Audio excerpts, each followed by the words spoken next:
একটি রাজনৈতিক দল যদি বড় না হয় তাহলে ওই দলের কর্মীরা কাউকে দেখে নিতে চাইলে তারা কিন্তু দেখে নিতে পারে না, কারণ তার দলের সক্ষমতাই সীমিত।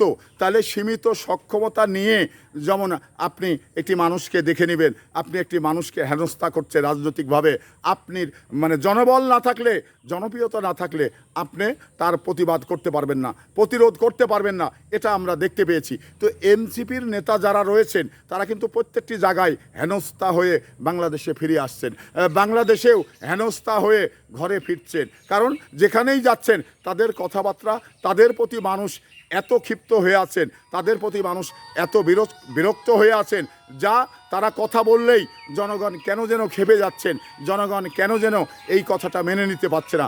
যেখানেই যাচ্ছে সেখানেই এনসিপির নেতাদের ঘোলা ডিম মারছেন, আপনার মেরে মাজা ভেঙে দিচ্ছেন, মানে বিভিন্নভাবে জনগণ এই এনসিপির নেতাদের হেনস্থা করছেন। তো এনসিপির নেতারা সবেমাত্র মানে অল্প সময় তাদের দলের আত্মপ্রকাশ, তো এবার তারা আবার কিন্তু জুলাই সনদ নিতে চাচ্ছেন, আপনারা দেখেছেন তাদের ভূমিকাটা কিন্তু জোরালো ছিল।